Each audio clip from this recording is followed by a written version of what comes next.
Hi, Rob. Uh, I know we talked a little bit before, but still, can you like introduce yourself a little bit? Yeah, my name is Rob Panariello. I'm a physical therapist and athletic trainer and strength coach. I have more than 40 years in all professions.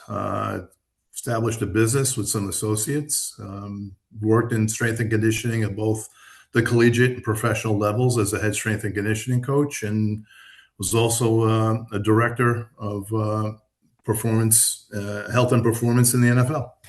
Nice, nice. So, like I said before we start recording, um, I was listening to the presentation podcast you did with Derek Hansen and Mhm. Scott, Yeah. and I was really impressed.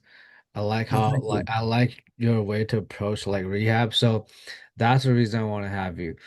Sure. Um, so before we dive into like all before I dive into ACL Achilles, um, in your experience, 40 years of experience, what do you think that uh with more technology, with more like with force plate, catapult, Kinexon, whatsoever, uh biomechanics lab whatsoever, like we're actually dealing with more and more injury.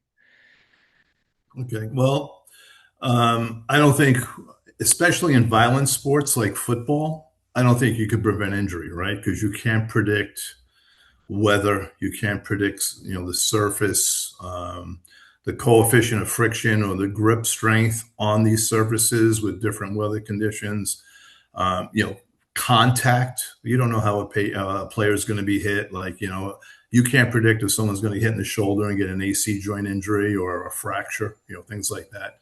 And so, and then there are other attributes, right? I know Greg Myers and others have predicted using exercises in ACL injury prevention and have validated their use. The problem is no consistency of their use, right? You start, the player becomes pretty good, and then they're discontinued.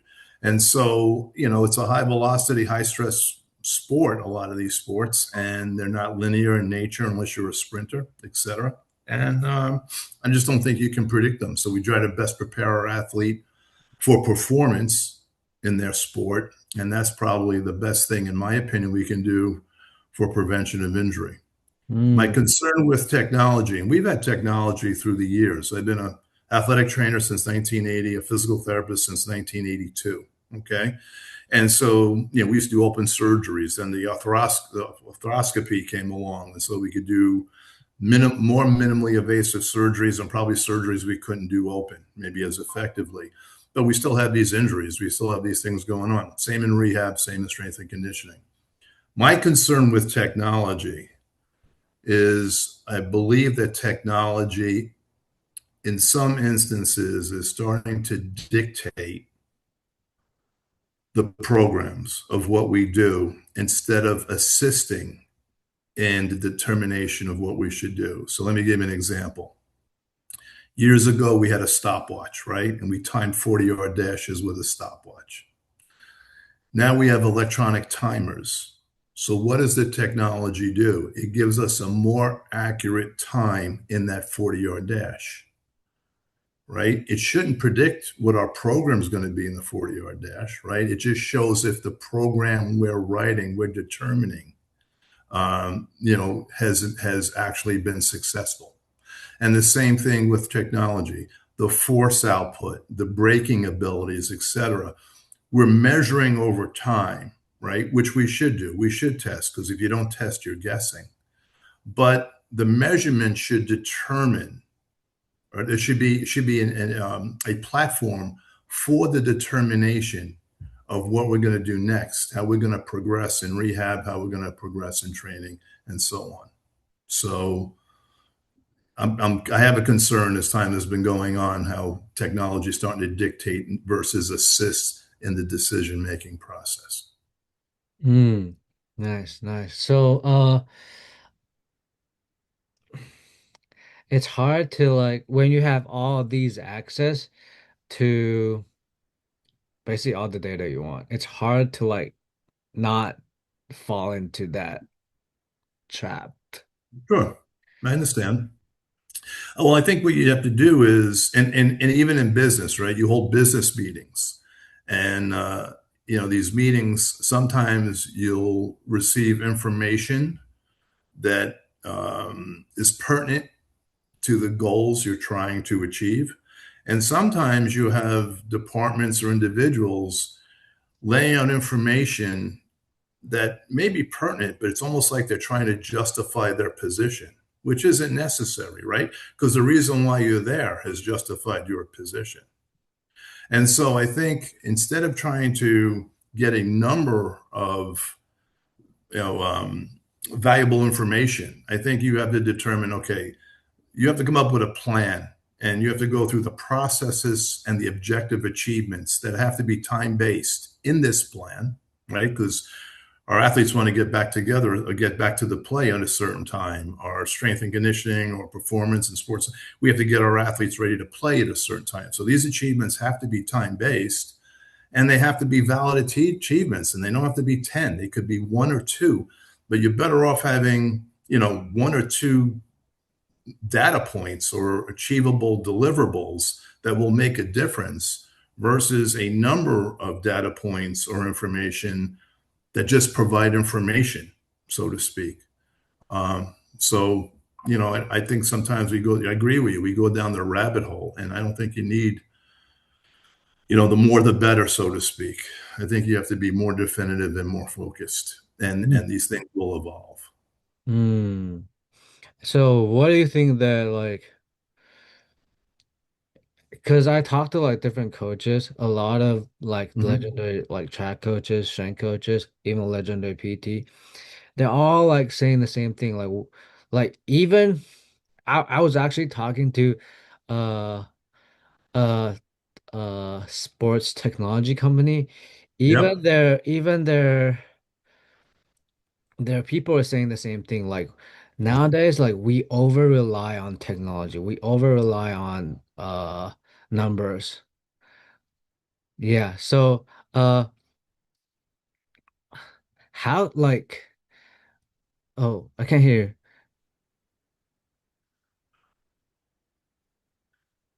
Eric, are you there? Yeah, yeah. So how I'm sorry, I lost you for a second. You repeat the question. I'm sorry. so I talked to a lot of like legend in our field, like PT, Yep. strength coach, track Yeah, coach. again, I'm losing you. Oh,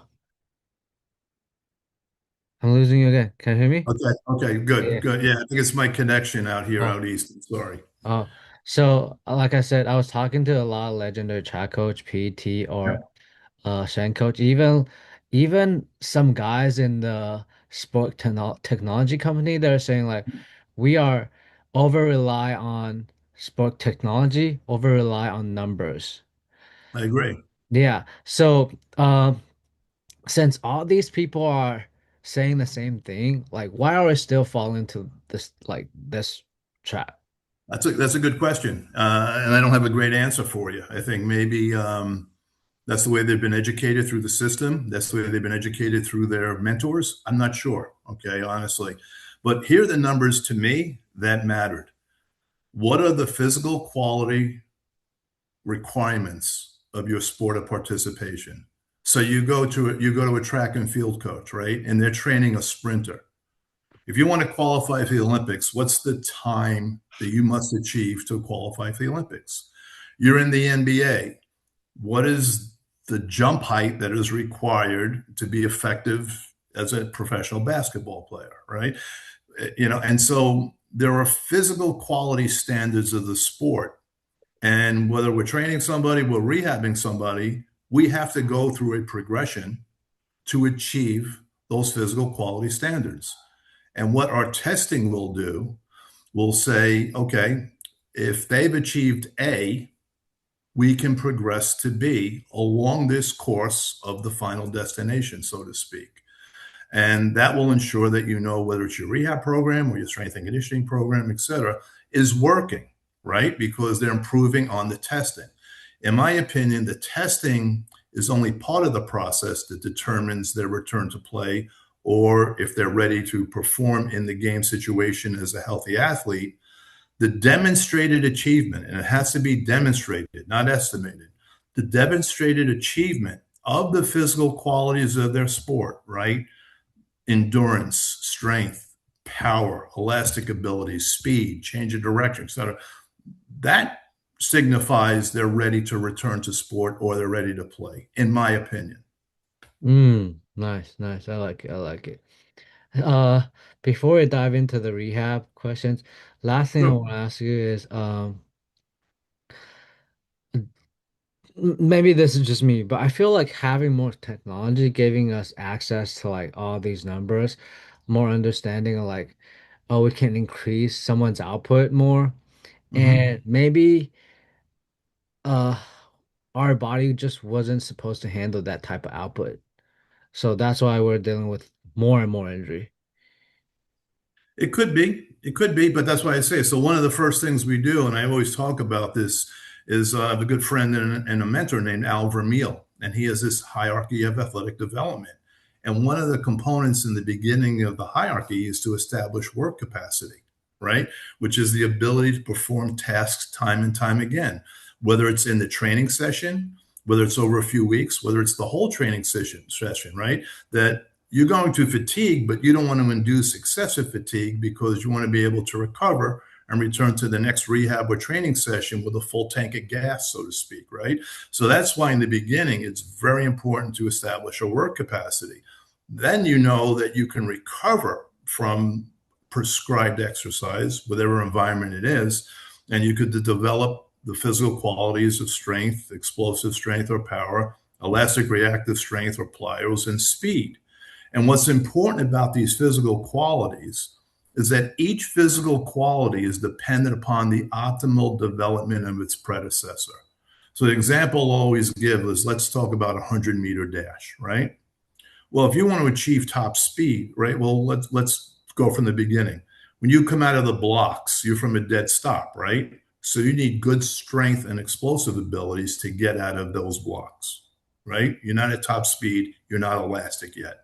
And then as you're running, strength with velocity is power, right? So you start, as you accelerate, you're becoming more explosive strength qualities.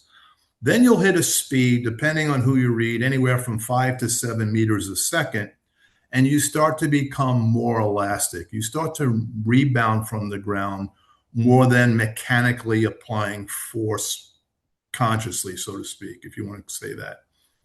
And then from that point, you'll hit top speed, right? We're in agreement, Yeah, Eric? yeah, yeah, yeah. Okay, so we agree. So if you look at that in reverse, well, to hit top speed, I have to be optimally elastic. And to be optimally elastic, I have to be optimally explosive. And to be optimally explosive, I have to have optimal strength qualities. And that's why, in my opinion, strength is the foundation for all other physical qualities to evolve. Now we go back to testing, right? Whatever test you want to use. If I test my strength with whatever test and it's improved, then I could put more load on the barbell or I can incorporate more aggressive strength exercises. And the same determination occurs at each physical quality category to advance the exercises both in that quality, in that physical quality category, or progress the athlete to emphasize a new physical quality to again reach the end stage where they've met all the physical qualities necessary to return to the sport with rehab as they've been rehabbing, or they're prepared for the sport as a process of their training as a healthy athlete, if that makes sense. That's how I look at it. That's Mm, what's for me. nice, nice. Um, all right. I'm gonna ask you questions about like rehab. Okay. Let's start with ACL rehab. I Okay. remember I was watching a presentation online and you're saying like after an ACL like surgery, you start doing mid-thigh pull from 6 to 8 weeks and mid-thigh clean around 10 to 12 weeks. Um, um, s- uh, Talk to me about like what would you do before this, before the 6 to 8 weeks to prep them to do the mid thigh pull. Okay, so essentially you have to get rid of, now there's a rehab model of soccer, right? So you've got to get rid of all noxious stimuli, meaning pain, edema, all those types of things, right? Because they're going to have a factor on strength and other abilities of the athlete. So if you had somebody that was in pain and you tried to have them lift a 10-pound weight and they couldn't, and you got rid of the pain without training them at all, they'd be able to probably lift that 10-pound weight. Okay, so the noxious stimuli limit performance. So you got to get rid of that. The other thing you have to do is you have to restore normal range of motion. Okay, because you have to be able to assume the exercise position to perform the exercise appropriately or technically properly with good technical proficiency, right?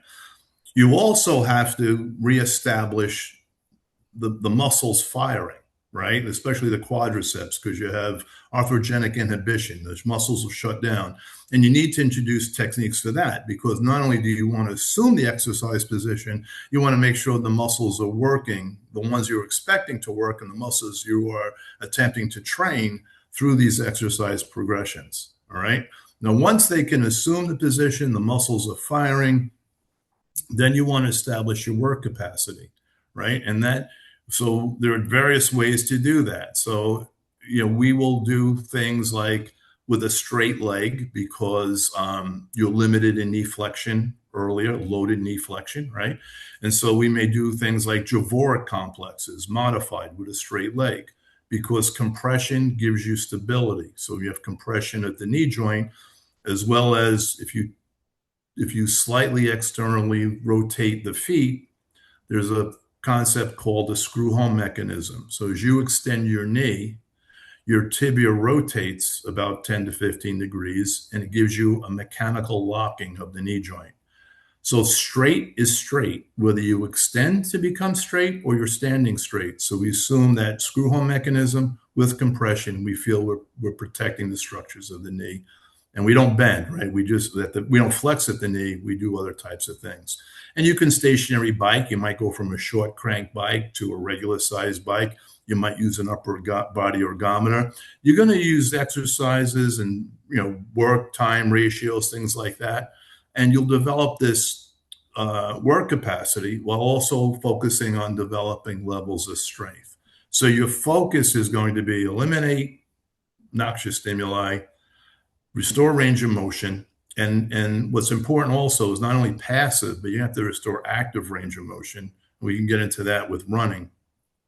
And now you're testing, right? So we said, okay, this person has demonstrated enough strength, and whatever test you want to use, that we can start doing introducing the explosive strength category at low levels.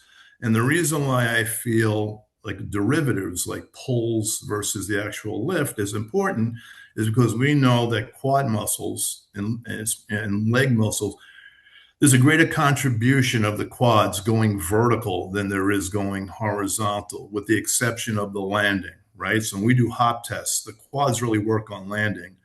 And you can assume postures that will cheat the quad upon landing and emphasize hip extensors. But so to go vertical, how do I go vertical with load? And it's not difficult to teach. It's like a clean pull. And so even if you wanted to use bumpers and release the weight, they go back to the blocks and you set up for your next set. You're only going to go about 20, 30 degrees of knee flexion, right? It's a mid-thigh pull. So you're not really stressing the ACL too much, and you're teaching explosive abilities. You're introducing explosive abilities while you're still emphasizing strength, right? Once your strength levels continue to increase and you want to shift the emphasis to explosive strength abilities, we're just talking about Olympic lifts and the derivatives now. There are other things, obviously, you can do, right? But then we start catching the barbell, because we want to start to institute eccentric rate of force development, right? The ability to break, the ability to eccentric slow down, the ability to break abruptly, because we know down the line we're going to have to emphasize deceleration and change of direction abilities as well. And so it's just like I said, the emphasis is strength, introducing explosive strength abilities, As you emphasize explosive strength abilities, you'll place more of an emphasis. You'll bring in more and more of the other categories. So that's, with the examples that you've given me, pulls and catching the barbell, that's my answer, right? And why the reason why we do it, and how we, overall a general synopsis of how we do it and why we do it. Yeah. So you mentioned like you do hop test. Is it before you do mid thigh pull or after you do mid thigh pull? No, hop test is an elastic test, so I don't do hop tests. I'm not a big advocate of hop tests. I know they've been validated in the literature, so to speak, but I think you have to have a test that says, okay, they've got this ability. What can they do? So with hop tests, you don't bend the knee very much. And it doesn't really emphasize the quads very much. It emphasizes more the foot ankle complex, the Achilles tendon. All right. The only time the quads really take shape in regards to a hop test is, like I said, upon landing. And you can cheat up to 30% or more with regards to unloading the quad based on the posture that transpires upon landing. So I'm not a big hop test guy. I like doing, if you want to start to test those type of elastic abilities, I like something like a 5 jump test. So I don't know if you're familiar with it, but a 5 jump test is you will jump as far as you can. You do a standing jump, right? And let's say it's 8 feet. Then you set up sets of cones at 8 feet apart that will permit measuring the distance of 5 consecutive jumps. Now, initially, just like the 100-meter example we gave, that first jump is going to be based mostly on strength and explosive abilities. But if you can hit the ground and rebound from the ground immediately, then you start to get more elastic, right? So if jumps 4 and 5 are not the same distance as jump 1, you need to work more on elastic abilities, right? Because theoretically, those 5 jumps should add up to 40 feet, 5 times 8 feet, if you're properly prepared.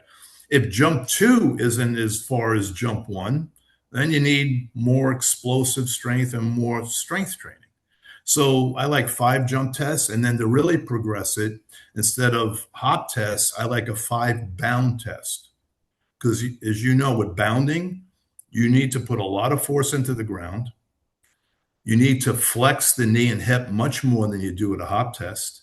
And you need to, have to have better tolerance at single leg landings, because you're going to have more force and reactive forces on those single leg landings. So I prefer a 5 bound test to a hop test. Mm. So let's go back a little. Like Mhm. probably around 6 to 8 weeks, you're gonna do mid thigh pull. When Yeah. are you gonna start introducing like You can start doing uh single. You can start doing single leg strength exercises once you become proficient at double leg strength exercises. And with double leg strength exercises, you have to eliminate the shift away, the favoritism towards the non-affected or the stronger leg, right? So you have to develop single leg strength qualities before you go to these single leg elastic qualities, right? So one thing you may do, like every category can be trained simultaneously. It's just, where are you placing your emphasis? So when you're focusing on strength, you may do easy ankling or dribbling techniques with just the foot going over the ankle to try to prepare the Achilles tendon, right, for reactive and ground reactive stresses. Okay. You're not doing full blown plyos, but you're trying to prepare the Achilles tendon for the time you're starting to do your plyos. Your plyos have different categories, right? You may start doing single jumps in place to just see how they tolerate landings before you start doing multiple hops and jumps with a single leg, right? Or you may progress to multiple hops and jumps with bilateral and then go single, right? You may start, when you're on emphasizing strength, your explosive strength abilities may be starting not with mid-thigh pulls and etc. You may start doing jumps up to a box of a specific height, because the landing is less impact landing on a box versus returning to the ground surface, right? So there are things you can do that modify the category that will come next and still train it simultaneously. Let's just say when you're emphasizing strength. When you have achieved the strength levels you desire and you're going to emphasize explosive strength, you can still train elastic reactive and speed ability. So again, we're emphasizing strength. You're familiar with mock drills, I'm assuming, Yeah. right? Like, okay. Well, if I'm focusing on strength and then I'm doing box jumps for explosive strength, because this is early in the rehab, right? Why can't, for elastic abilities, as I said, ankling or dribbling, and then start walking, doing A walks or A marches so that I get this active range of motion and I start working on my running form, right? It's very low impact. We're not traveling at high velocity, but it's something I could do in the speed category, quote unquote, while emphasizing strength qualities and prior to go through this progression. And that's what I'm saying. So when you run and you sprint, you know this, Eric, right? The heel of the running, each running limb has to hit the butt, right? It has to hit the gluteal fold as it ends, as it's going to go into swing, right? Because you essentially want to almost like step over the knee versus go below the knee, so to speak. And if you don't, you might have passive range of motion, which is important, which is what you're going to get early in the rehab, right? Because you need the compliance, the lengthening of the tissue to assume that foot position at the gluteal fold, right? You have to have that ability. But just because you achieve it passively doesn't mean you have it actively. And you also need to achieve full range of motion actively, because if you can't, then running is cyclical, right? So if you have a bad affected leg, you're going to have a bad good leg.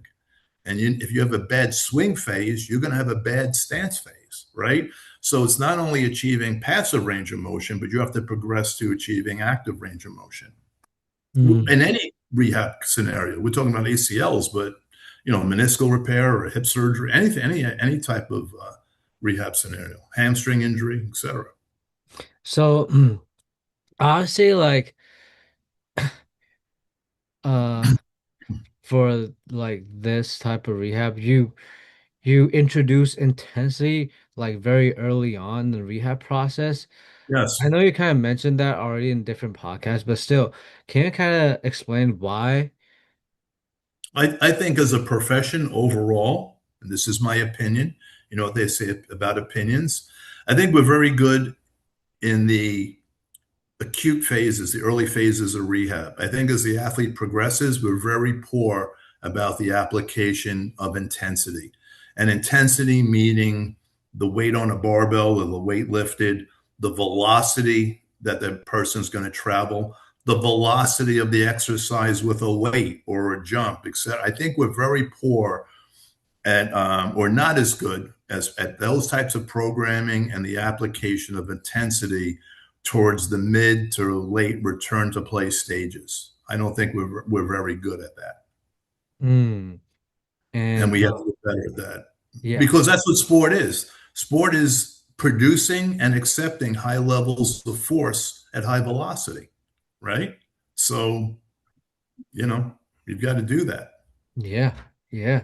Um, so how, let's say if it's a just an ACL, like how Okay. early would you start doing like angling or like the a walk, those type of stuff? Well, as soon as they're discharged from crutches and they're walking full weight bearing with a normal gait, then why can't you start a walking, right? You're just teaching a technique. They're fully weight bearing. They could tolerate the weight bearing. They're walking, right? Just like squatting. And I try to do things very, if a person can sit in and out of a chair and on and off a couch and on and off a toilet, right, so to speak, they're squatting with body weight, right? So what are we going to do? So why can't we squat with body weight? But we have to be conscious of eliminating that weight shift so they don't favor that limb. And Mm. there are various techniques you can use to try to eliminate that weight shift. I will also tell you this: as a patient or an athlete becomes very successful in their demonstrated ability to perform a task, and you advance that task, you also build confidence, right? Because confidence is built with demonstrated ability. When you're in school, you take math 100, then 200, then 300, right? You don't start at math 400, because if you continually fail, you'll get very frustrated. And so that's the other thing. You have to set up your programs so for the athlete to become successful, to build that confidence and to test and succeed in that testing, to advance progression, right? Think of this. You're with the Nuggets, right? you Yeah. have starter you have starters, and you have guys that sit the bench, right? Yeah. The players that sit the bench probably have some level of frustration, whether they're not starting or they're not getting more player time, right? So now you're training them. Why would you want to put them in the weight room and give them exercises that they will fail at? They're already frustrated that they're not playing. So you always want to give them things that they can be successful at and progress them from there. And success is shown with demonstrated ability. Nice. I love it. I love it. Um, let's talk about Achilles tendon. Obviously, Okay. like past few years, a lot more in NFL. Last year we had 8 in NBA, which is kind of crazy. Yeah. Um, and it's a devastating injury. The season Yeah. ending, it could probably like change someone's career. Not probably, it's gonna change his career. But uh Achilles tendon, I think one of the reason why Achilles tendon is so scary is like it's not like ACL. We I think we kind of already know what we're doing when it comes to like ACL return to play Right. because we just are more familiar with it. So Right. like talk to me about like if you're dealing with the Achilles tendon rupture, like what would be your rehab process? All right. So with Achilles tendon, you still have the same standards, right? Because here's what's important about the physical quality standards of the game. Excuse me. Not only are they necessary to perform during the game, but you meet those physical quality standards with your teammates every day in practice, right? So if you can squat 300, you got 3 plates on the bar, you could squat 315 pounds, right? It's a lot of weight. But if you're an offensive lineman and the defensive lineman is squatting 500 or 600 pounds, you're going to be at a physical disadvantage, right? You could probably be manhandled, right? And does that create an increased risk of re-injury or a new injury, right? If you're a fencer, right, or a gymnast, I don't think you have to squat 500 pounds, right? So that's what I'm saying. You have to look at the physical quality and what's required of the game. So you go back to, so that's what's important, all right? So the finish line and my line, in my opinion, is always the same regardless of the injury. What's different is how you're going to get there, right? With different injuries, because some injuries are going to have contraindications longer than others, for the healing effect to occur. So the thing about Achilles tendon is you need to apply load, all right? You need to apply load appropriately, meaning the amount at the appropriate time. And the Achilles tendon is part of your stretch shortening cycle, right? So you need rate of force production. You need the rate of the stretch, not just stretching the Achilles tendon. So that includes velocity. So here we go back to intensity, whether it's load and velocity. We need to go through this progression. What is happening? I used to work at the Hospital for Special Surgery in New York City, and I still have a lot of good relationships there. And I've had this conversation with some of the foot ankle specialists, including one gentleman. His name is Mark Dracos. You may have met him. He's one of the team docs for the Knicks. Okay. And we talk about this often. And what is happening now is that they're finding that Achilles tendon injuries, and a number of players in the league have had this perform, when they have their Achilles tendon rupture, they try to do surgery within 24 hours. And then they'll try to institute BFR, okay, within 48 hours or as soon as possible. And what they're finding by doing that is there's not a risk of blood clotting or things like that, which may be a concern, right, using BFR and occlusion. And that at 6 weeks, there's a significant percentage, I think it's about 30%, don't quote me on that, of increased strength of the triceps surae complex. And there's no loss of sarcomeres, because once these Achilles tendon, once you start to get atrophy of the gastroc and the sole, it's tough to get that back. All right. So by doing the BFR stuff early, that helps preserve the architecture of the muscle. And then depending on the physician, their protocol, is when you're going to start doing things, strengthening and explosive things and elastic type things. They're starting to believe, because you think about the NBA player, your players are strong, right? They're very explosive. So why are they tearing these Achilles tendons? And they're starting to think, and they haven't confirmed this because they're starting to do research on this, is that just like the ACL may tear, and depending who you read, right, 30 to 80 milliseconds, right? There is a mistiming. And so once you start to go and collapse, the knee starts to collapse, it's over, it's gone, right? The muscles aren't firing to protect the joint. And they're starting to think that there is a mechanism of an absence of timing of the gastroc to protect the Achilles tendon when these ruptures are occurring.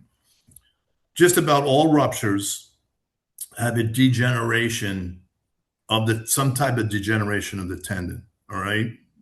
And just about all these athletes have some type of degeneration of the tendon. Is it enough to cause a rupture? We used to look at that and say, unless someone sliced an Achilles tendon by going over them with an ice skate, where it was a clean slice or something, there's always degeneration and some type of degeneration and with the rupture. But now they're starting to think that these players are strong, these players are explosive. Is it a timing mechanism or an absence of a timing mechanism that is causing the ruptures to occur? And we just don't know. So if you think of hamstrings, right? Hamstrings, the lateral hamstring, right? The biceps femoris has a long head and a short head. And those two muscles, even though they encompass the one muscle, right? They have two different nerve innervations. And the lateral hamstring is responsible for over 80% of all hamstring injuries. So this timing has to be a mechanism of this injury, right? And again, that's what's important in rehab about intensity. It's not just load, it's velocity. How are you going to establish appropriate timing at high speed? You have to travel at high speed, right? And what's the talent? What's the progression? What are the speeds? And how often are you going to hit high speed, right? So again, we go back to, we talked about before, intensity in rehab. Well, it's not only load, it's velocity. And part of the reason for velocity is to reestablish the neuromuscular timing, the firing that transpires when you play the game. Nice. I love it. I love it. Uh, before we talk a little bit more about neuromuscular control I or mean, the does that firing. make sense to you? Yeah. But before Okay. we talk about that, um, still, like you said, they do the surgery like around 24 hours. They start implementing BFR around like 48 hours. Right. What's after that for Achilles tendon? What's after that? Well, then again, you go through the Ramil's hierarchy, right? You start to decrease pain, edema, right? You want to restore mobility and muscle re-education, right? So we got to get mobility. And we don't stretch Achilles tendons. They'll get their motion on their own. We believe that by far most cases. Reestablish the muscle firing, get them on their feet, right? And then you may start low level, either walking, you may start low level strengthening exercises, whether open chain with TheraBand type activities, closed chain with regards to their body weight, or elimination or modification of their body weight. Then you progress into apparatus. You're working work capacity, maybe on a stationary bike type thing, or UBE. And then you could eventually get to a point where you've got the mobility, you've got the work capacity. Can we start doing the exercises that we need to do at some point in time, like squatting or leg pressing or whatever, at some point in time that it's safe and to start the progression, right? The foundation of strength and build that so we can progress to other um, physical quality categories. Now, I will say this. I used to be the head strength and conditioning coach at St. John's University in New York for 10 years. And we were in the heyday of the Big East. I was there from 86 to 95. And I will say this. I don't think basketball players, once they return to practice, have to do a lot of plyos because that's all they're doing all day is plyos, right? And what you don't want to do with these athletes who are injured, especially Achilles tendon, is you want to modify and progress the amount of jumps they take, right? You don't want to induce like an Achilles tendonitis, right? On this repair. So you don't want to say, okay, you're going to go through practice, and now as part of your Achilles rehab, we're going to start jumping you with our plyo program. They're jumping all day. And I could tell you, when I was at St. John's, like in the 80s, our players, especially in the off season, they used to play basketball in playgrounds in New York City, right? They're playing all the time. And those courts were cement. So these guys were not only jumping all the time, they were landing on unforgiven surfaces. And we'd have to modify our programs because they'd come in, they say, my knees are sore today or my ankles are sore because I played 3 hours yesterday and they were playing on cement. So you got to be with Achilles tendons. I think and depending on the sport and activity, you got to be real careful when you want, if you want to introduce plyos and how much plyos you want to introduce, right? I mean, I think you necessarily introduce them, but at what point in time, you're going to say, hey, we got to back down because based on their practice schedule and the activities, they're doing a lot of plyos, right? Yeah. Uh, this is interesting because a lot of, well, maybe I'm wrong, but like, people have been saying a lot of the Achilles tendon injury, one of the main factors because load management. And like you say, like, especially after Achilles tendon tear, uh, you want to be careful about that stuff. So I guess my following question is, so if that's the case, like usually when do you start uh implementing uh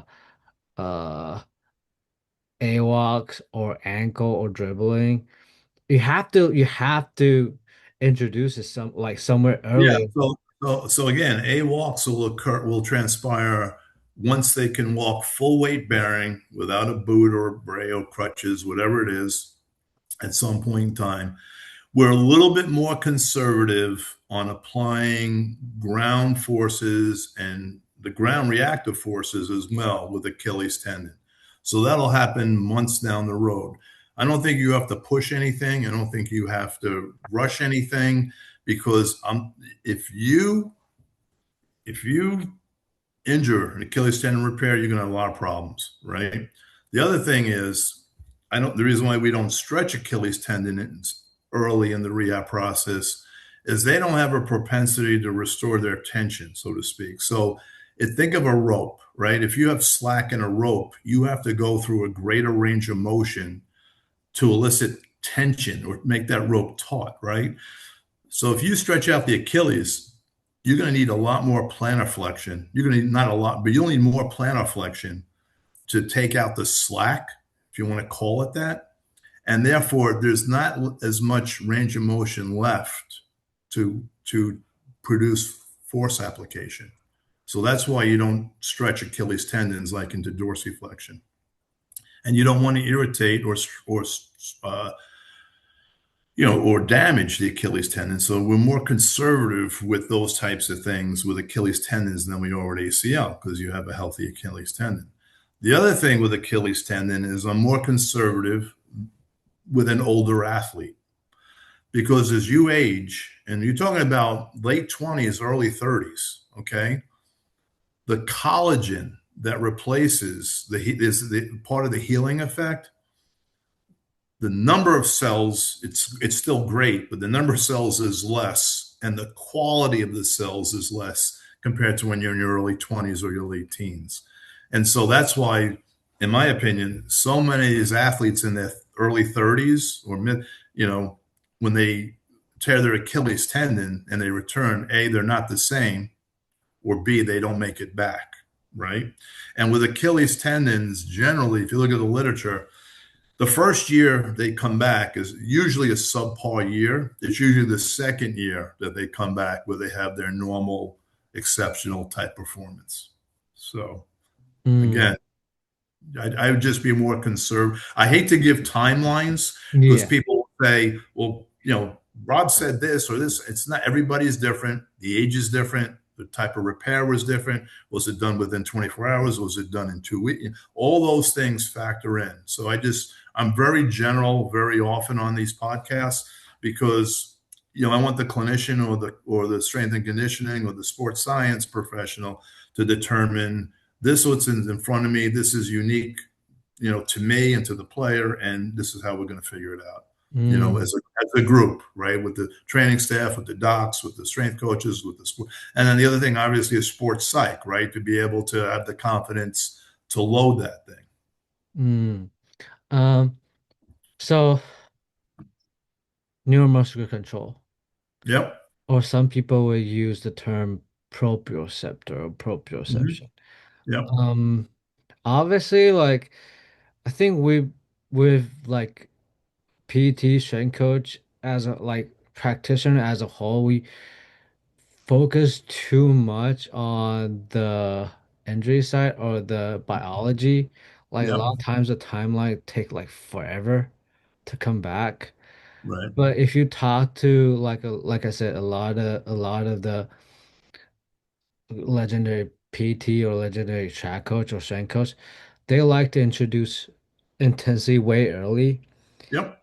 right? And they could probably go back to practice a little earlier, which somehow I think it's important when it comes to like no matter it's Achilles or ACL or what type of injury, it's Mhm. important.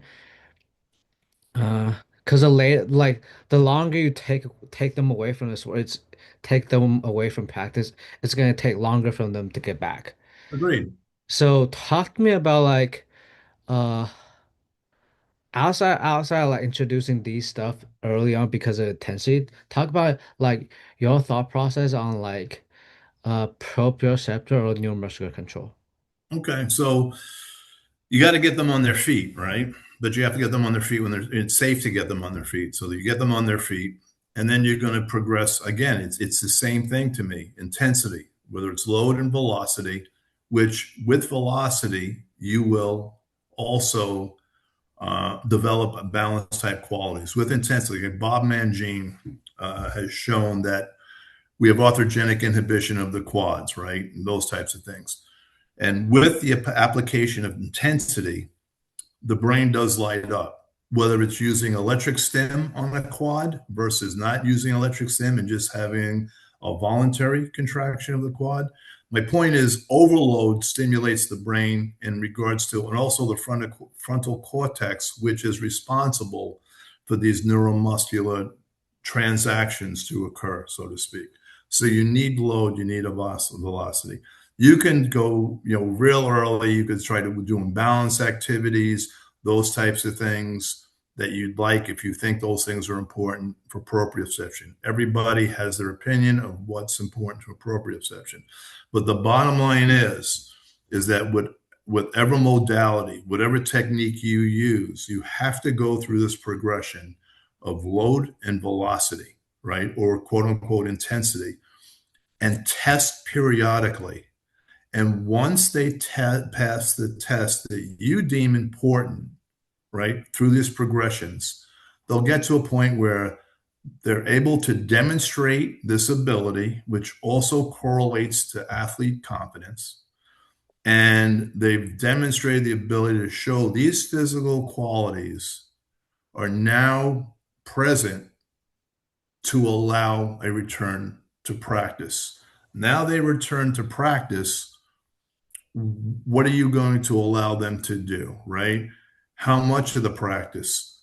If practice has different sessions, right, that focus, like one on one, 3 on 3, 5 on 5, what periods of practice are they going to be permitted to participate in, right? And so on. And then that will advance until they, as they continue to rehab, until they are cleared to perform in an entire practice. And then that will progress, right, along with these physical qualities where they demonstrated and have achieved the physical quality of sports necessary for their sport of participation, as well as their performance in practice. And now they're ready to return to competitive play. I love it. I love it. I love it. So, another tough question about like rehab is obviously basketball been dealing with a lot of hamstring, Yep. groin, or calf, which it used to, maybe I'm wrong, but like I think it used to mostly happen with track or football, Mhm. which the speed of the game is way higher. Right.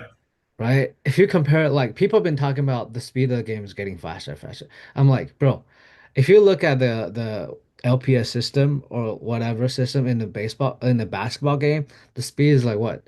15 to 16 miles per hour. If you look at a football game, like let's say it's probably gonna the fastest gonna go probably like 21, 22, or even Right. 23, right? All right. If you talk about sprinter, it's gonna go like 26. Yep. I So understand. if you compare the speed of a game to like different sport, like for me, it just doesn't make sense that like basketball basketball have so many hamstring and calf or groin. Right. Thoughts on that? Well, one is the speed is specific to the sport of play, right? So 15 miles an hour to a basketball player could be 26 miles an hour to a sprinter, right? They're not running at 26 miles. They're not running. So they've got to be comfortably be able to achieve 15 miles an hour repetitively throughout the throughout the game. That's kind of like a work capacity, right? And then high velocity, you're reestablishing those neuromuscular timing. Things happen in a game, whether they misstep, whether someone steps on them. It's overtime and they're more fatigued. There's a lot of qualities, but that's what I think is very important about the work capacity because they have to, and the recovery methods that you may use, right?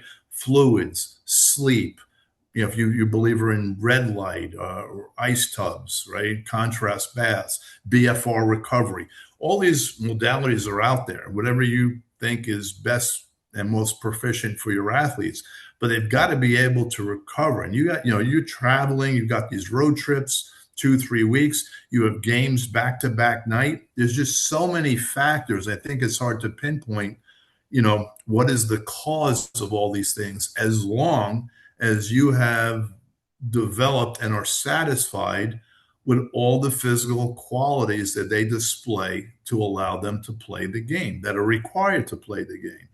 And so, I think that's why we can't predict injury. That's why injuries are going through the roof. We're playing more. NFL's gone to 16 to 17. Now they're talking about 18 games, 18. right? And all those types of things. So they're playing more games. They're bigger. They're stronger. They're faster, right? And so I think there's just too many factors.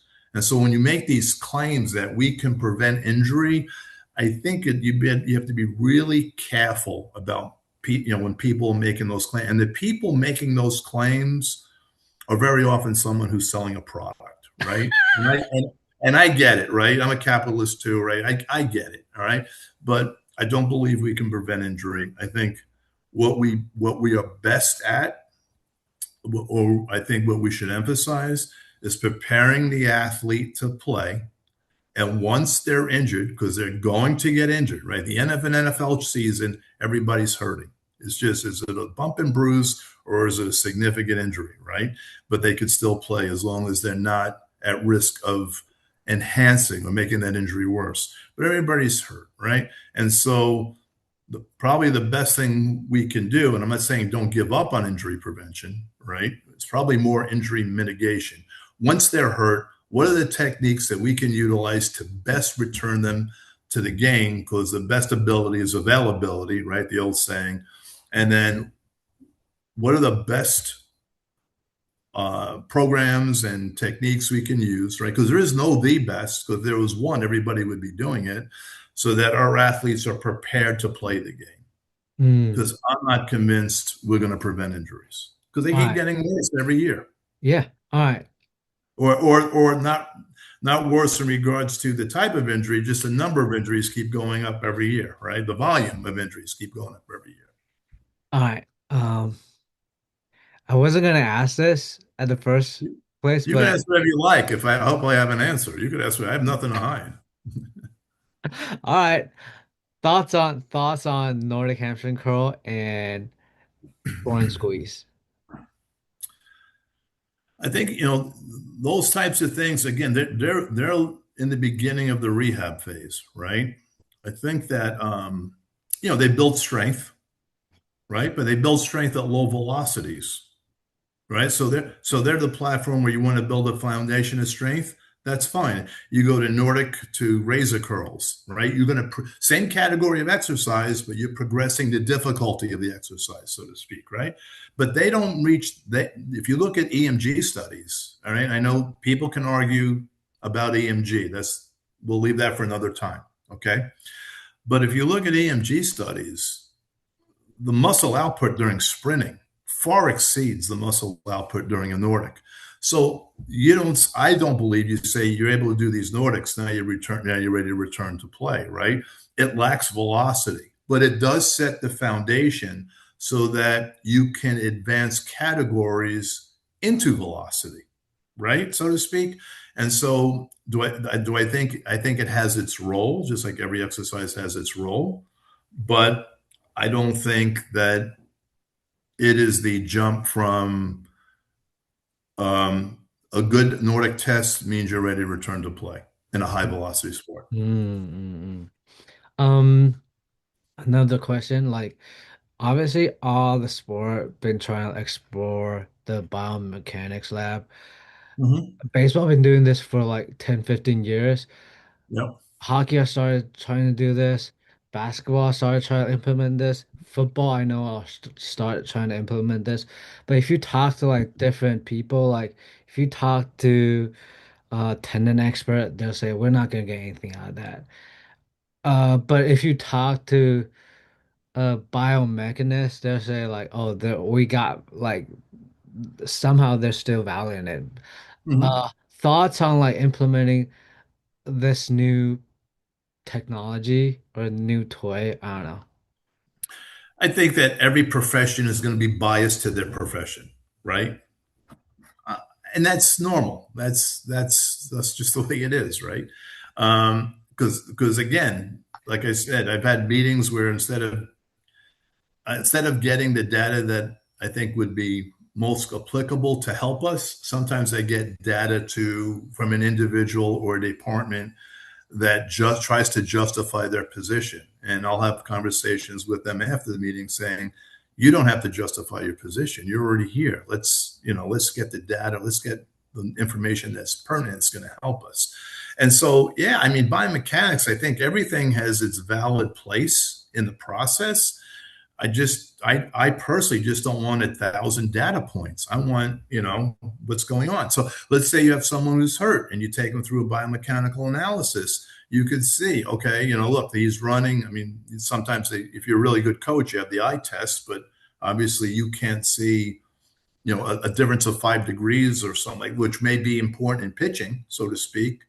But you look at them and say, okay, this is how the injury has affected them, right? And so we're breaking it down biomechanically. This is what they're not doing post-injury versus pre-injury. Or, they're not a pitcher's not as effective. They're getting shelled in August where they were great in April and May. So you do this analysis, what changed? And you may see some changes. So it's all valuable. But I just think you have to be pertinent, specific on what you're bringing to the table to elicit, an educated decision, so to speak. Mm, I'm mm. not against it. No, not at all. All right. So, last part of this podcast, I know like you work with the Panthers before. Mhm. Uh, like you had really, really great career. So, so obviously, like a lot of young guys out there, a lot of young PTs, a lot of young AT, a lot of young strength coach who want to be like you, who want to learn from you. Like, what would you say you do different than everybody else that make you like, I mean, who you are right now? Yeah, well, listen, I appreciate what you're saying. I really do. I can just tell you what I did. I can't tell you what's different because I don't know what everybody else does. I think you have to do a number of things, right? I think you obviously have to work hard. Um, you have to get a mentor or mentors, right? And so that not only will they teach you, but they'll also open doors for you, right? And then most importantly, they'll probably wind up being lifelong friends. I think, I talked to an orthopedic surgeon friend of mine. His name is T. Mormon. He's a president of musculoskeletal at Atrium Healthcare Systems. And he was a fellow when I was at special surgery. A special surgery was an unbelievable experience to me, right? I could go into ORs, I could go into biomechanics labs, I could go in soft tissue labs. We had some of the best surgeons in the country. And you just learn as much as you can, try to get as well rounded as you can. Not that you have to be an expert, so you understand, the process of what's going on with the body, right? I was an athletic trainer. I went back to PT school, and then I became a strength and conditioning coach, right? I tried to learn as much as I could about the various, departments and professionals that are going to deal with athletes, right? And so and so the expression that T. Mormon would have is you got to go into the library. What makes a great surgeon is not just their skills. You have to go in the library and get a callus on your butt, meaning you're sitting and studying, sitting and learning. And I just think that you have to be open to opinions, and it's okay for people to disagree with you, and for you to disagree with them. But it's a non-stop process.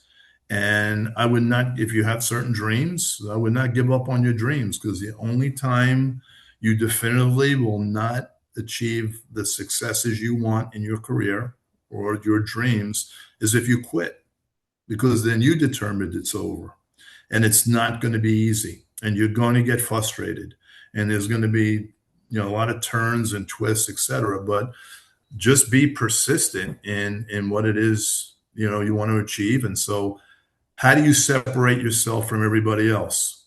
You have the better skills, you have to have more knowledge, and then you also have to have the connections to provide you with opportunities. Because once the door opens and you walk through, whether it's the operating room, a physical therapy clinic, pro sports, this, you're in it. You have to perform. And if you can't perform, you're not going to have a job. So it doesn't matter how many people rave and rant about you, you have to be able to perform. And so I would just do everything you could as a professional so that, you separate yourself from the pack. You're a distinct consideration. And once you achieve that position, you can perform, that the team made the right decision. And if I ask you to like give young Rob, like maybe when he's 20, like 25, like giving advice to him, Yep. what would be that advice be? Know what's important, forget about the rest. You know, treat people well. Your reputation is as important about what you know and your skill set. So, be a good person, try to establish the best reputation you can. And there's so many things in your career. You're going to, don't worry about the ants in the room, worry about the elephants in the room, right? Just try to determine what's important. Don't worry about the rest. You're going to make mistakes. Learn from those mistakes. Don't let those mistakes frustrate you. Don't repeat them. And just keep working to fulfill the dreams that you have in your career. If you start at 22 years old or 25 years, you're going to have 40 years if you retire at the traditional 65 years old. It's a long time, and a phrase that a good friend of mine is a Hall of Fame strength coach, Al Miller, gave me. He was on the football staff early in his career of Bear Bryant, the great coach at Alabama. And Bear Bryant would tell his coaches, you can spend all the money, you could lose all the trophies and all the rings, enjoy the journey. So as you're going through this process, enjoy it, right? Because I will tell you, the finish line is going to come a lot sooner than you anticipated. And when you look back, hopefully, you're happy with the journey. And the last thing I'll tell you is this, and you mentioned something, and I'll say this to people that I've tried to mentor or I've worked with. You made a statement that if someone wants to be as good as Rob, right? How old are you, Eric, if you don't mind me asking? 30. I'm Okay. 33. Okay. So let's just say you're 30 years old, right? If you retire at 65, the proverbial 65, you got 35 more years, right? The knowledge, the research, the technology, the everything that's going to evolve over those next 35 years will make you so much better than I ever was because I will not have access or be working with that information. And so when you're looking in your rearview mirror, I won't even be a speck in your rearview mirror because you'll be so much better than I ever was. And every career is going to be based on the evolution and the technology and the knowledge that transpired during their career. It doesn't mean somebody was better or worse, right? It just means those are the years you practiced, right? And so that's the other thing I will say to you. You and everybody else, as long as you work hard, learn, develop your skills, whatever, you'll all be so much better than I was because you're going to have access to things I never had. That was awesome. That was awesome. I appreciate that. Yeah.